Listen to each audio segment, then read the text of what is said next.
masa pandemi ini kebetulan ada keluarga juga yang dirumahkan karena pandemi, jadi pemasukan berkurang. Jadi kita berpikir bagaimana caranya supaya kita tetap bisa makan sehat tapi tidak banyak mengeluarkan biaya. Jadi ini sayuran yang kita tanam, kita konsumsi sehari-hari, itu cukup mengurangi biaya untuk berbelanja di pasar. Kita menanam sayur juga sebagai hiburan karena kita nggak boleh kemana-mana, kita harus tetap tinggal di rumah untuk memutus rantai penularan. Jadi ini salah satu aktivitas untuk menghibur diri supaya kita nggak stres tinggal di rumah. The COVID-19 pandemic has forced many people to spend more time at home than ever, and this situation has transformed the idea of an ideal home. The Jakarta Post has talked to architects to learn more about ways to make our homes safer and more comfortable during this pandemic.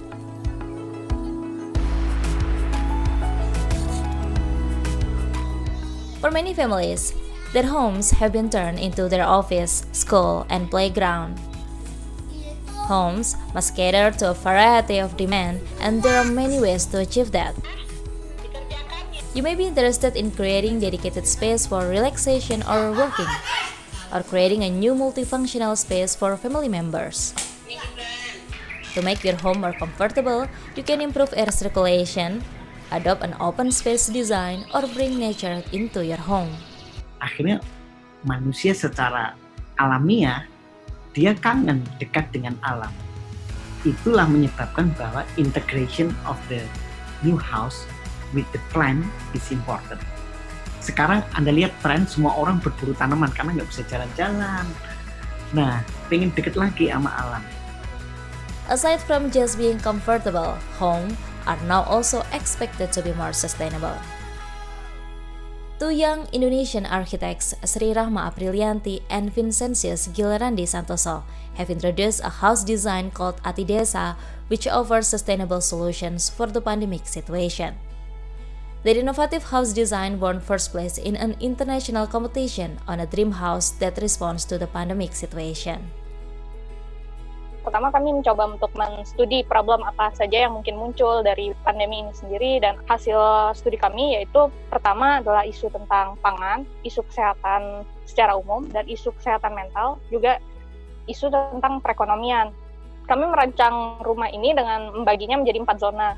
Terdiri dari rumah inti, rumah awal, lalu juga ada rumah produksi atau food barn, lalu juga ada taman atau garden di bagian depan, dan juga ada yang terakhir adalah sengaja kami kosongkan, ya ini lahan kosongnya, empty lot, untuk pertimbangan investasi mereka ke depannya. Ati Desa tries to help homeowner tackle the four main issues through its design.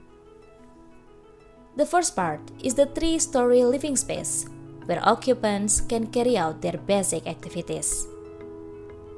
This building also features a playing area and a multifunctional area which can be used for working or relaxing. The next area is a food barn, which helps the occupants and their neighbors to achieve self-sufficiency. The barn can be utilized as food storage and a planter. The architect suggests that the food barn can be shared with neighbors through a scheduled arrangement to maintain physical distancing. The third zone is a garden to bring the occupants closer to nature. The last part is an empty lot designed for future development. The lot can be utilized for urban farming or other productive activities. Kalau corona ya kan kita kayak ada physical distancing, terus ada work from home. Nah itu kita juga mencoba untuk memasukkan protokol-protokol dari pemerintah. To create a safer and cleaner environment, the house is equipped with a water tap on the front terrace to encourage regular hand washing. It also promotes good air circulation and a good natural lighting. Jadi soal Ati Desa ini pun kami mencoba untuk mengusulkan dan mengungkapkan pemikiran-pemikiran kami untuk sebuah arsitektur yang bisa berkelanjutan, tidak hanya dalam segi visual, tetapi tidak hanya segi visual, tidak hanya keindahan ataupun mungkin logika struktur, tapi lebih bagaimana sense of belong, jadi kehidupan selanjutnya.